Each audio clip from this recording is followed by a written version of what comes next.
What do you think the best map in Valorant is? Wrong.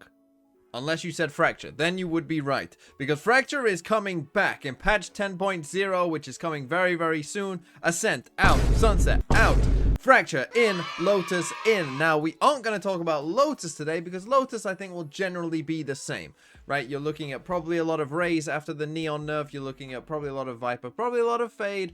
Probably quite a bit of maybe Cypher or Killjoy, and then maybe Astra or Omen, but that's generally what the meta was before. But Fracture, it's been a long time since we've had Fracture in the map pool. In fact, the last time we saw Fracture played in pro play was back at 2023 champs. EG were on top of the world. None of the players that won champs for EG currently play for EG. That's how long it has been. So let's talk about Fracture. But just before we get into that, first we have an announcement of two big signings to make.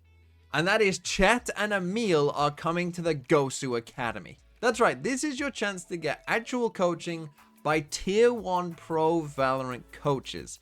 You'll get weekly masterclasses and live sessions with them. You'll be able to join a weekly coaching hour where they'll answer your questions. And potentially you could get one-on-one coaching with Emil or Chet every month as well. Now, these sessions are designed for people who are really aspiring to get very good at Valorant, right? Obviously, we're talking about Tier 1 coaches, so these sessions are for people that are, really trying to get up into the highest levels. Of course, this is on top of all of the regular benefits of the GHU Academy as well, like the weekly 10-mans, the Discord, all of the old bootcamp resources as well. And if you use the code NEWYEAR at checkout, you'll get a 25% discount on any package you choose. So this is your chance to be like FNS or Yampy and be coached by the likes of Chet and Emil. So don't waste any time because the first classes are starting pretty soon with them, and sign up with the GHU Academy in the link in the description or the pinned comment. So I mentioned EG, and I mentioned EG for a good reason, because those of you that remember 2023 will remember that EG were insanely good at Fracture, and so let's use that and the EG comp as kind of the starting point for what we might see on this map. And the comp that EG were playing was Brim, Breach, Sova, Raze, and Killjoy. And probably some of these agents you will see again, right? If we take a look first of all at the controller class, what you're probably expecting is still to probably see a lot of Brim. Obviously, since the last time we saw Fracture, Brim is still relatively the same agent. Of course, we've seen an Astra buff since and Omen nerfs since. So there was maybe a little bit of Omen being played back in those days. With the nerf, I suspect that probably won't be the case as much. And the Astra buff might lead to some thinking that Astra is a viable pick. In fact, back in 2023, Team Liquid were playing Astra on Fracture themselves. So maybe you might see a bit of Astra, but I do suspect that Brim will be the main pick for most teams. In terms of the Duelist class, we were actually set up for quite an interesting kind of meta here, what we would see on Fracture. Of course, Neon is an agent that has seen play on Fracture in the past, but with the Neon nerf, we're probably just going to see Raze. I really doubt we'll see too much else. Now, Raze also has had nerfs since back in those days, but I do still suspect that Raze will be the predominant choice for most teams. However, for the other three roles in this team comp, I do think there is going to be some options there. Let's start with the Sentinel class. And back in 2023, Killjoy was the predominant pick of most teams. There was the odd Cypher that you would see here and there, but for the most part, everyone was on the Killjoy train. Obviously, you have the extremely good lockdown over towards B for Killjoys on this map, and that's a big part of a reason why you might want to pick Killjoy on this map. But since those times, we have generally seen a lean towards Cypher. Even on maps that were also Killjoy maps back in the day, like Haven,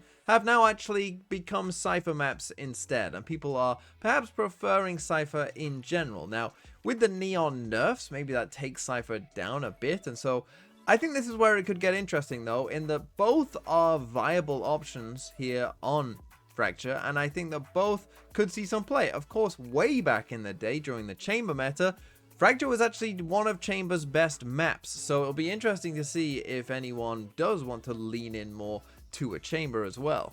And then you have the Initiator picks, and the Initiator picks is often where you will find some of the most interesting developments when it comes to Valorant metas on maps. You've seen maps like Icebox and Sunset, where essentially the rest of the team comp is kind of confirmed, but the Initiator picks often can vary from team to team, and I would suspect a similar thing might happen here on Fracture. Now, of course, if we take a look at the EG comp, let's call this kind of perhaps the most normal version, or a version that I think you will see perhaps quite a lot of, is Sova and Breach. Sova, of course, is just considered to be very good, and even when Sova wasn't considered that good on Fracture way back in the day, you know, EG showed that Sova actually is very good on Fracture, and Sova just seems to just be played more and more and more, to be honest. As we go forward, people just seem to realize that, hey, this agent is really, really strong. And then, of course, you've got Breach, and Breach, basically ever since Fracture has been out, kind of Fracture has always been a Breach map. It's a map where Breach has dominated for a very, very long time, and so you could probably suspect that that will continue to be the case, right? That at least, again, at the very start, that you will see quite a bit of Breach. Now, as long-time viewers of this channel know, Breach's win rates tend to not be that great, and that can lead to some issues. And so if people are keeping track of those sort of things, and that does apply to Fracture as well, then maybe some people might want to sway away from Breach because there are good alternatives in the Initiator class. Of course, there is a new agent coming as well that is an Initiator that we don't know about yet, but we will do in a couple of days' time. But of course, there are other agents in the Initiator class that we do know about that are just pretty good, right? KO, Fade, Gecko are all gonna be pretty good choices. And I think particularly Gecko is one that never really saw much play on Fracture before. But I think considering where we are now with Gecko, and that people have become, you know, much better at using the Gecko utility, and Gecko has received buffs since way back in the day, of course, as well, I think that Gecko could be a viable choice, and, you know, you could really potentially get some good use out of Gecko's kit on a map like Fracture. But what I just laid out to you is a standard comp, right? We've got a Brim, a Raze, 2 Initiators, and a Sentinel, Killjoy, or Cypher. That's very, very standard stuff.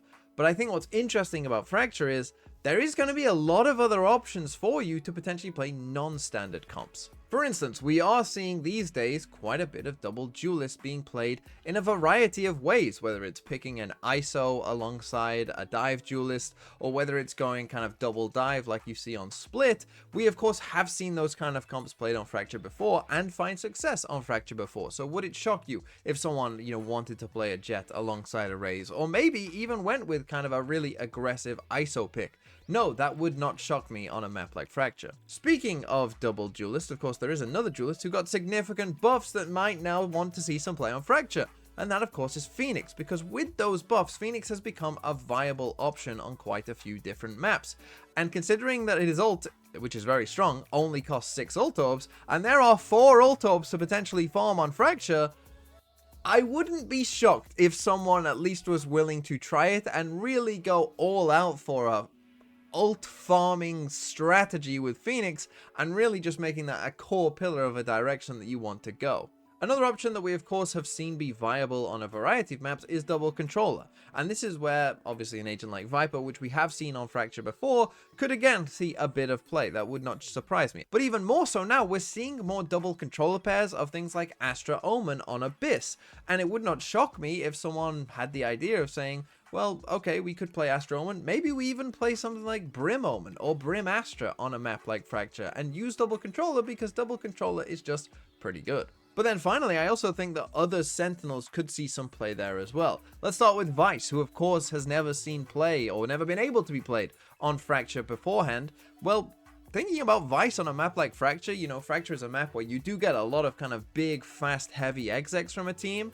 Well, a Vice wall setup with a bunch of Razor Vines and a flashdown on site to hold that site down sounds like a pretty decent option, to be honest, right? Separating that duelist, getting that kill, and the rest of the team is just sat there not knowing what to do as they get flanked from the other side.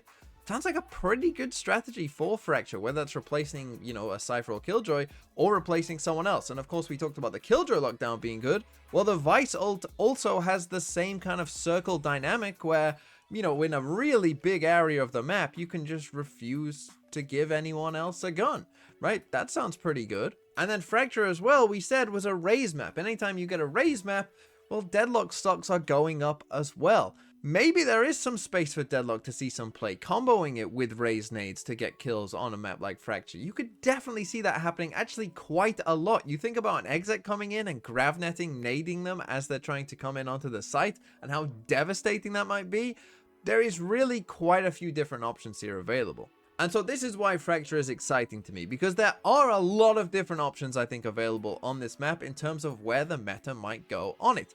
Unfortunately, pro teams tend to be quite safe, I think, and quite dull, and won't really change unless they see something else work first. So I would suspect that the meta probably, at least to begin with, will probably be pretty similar to what EG were doing towards the end of the champs in 2023. However, it only takes one team to really show that, hey, this thing works, right? Whether it's a Deadlock, whether it's a Vice, whether it's a Gecko, or whatever it may be, right? It only really takes one team to kind of show, like, this is a good idea before more and more will start picking it up, and we could end up with a very, very interesting Fracture meta.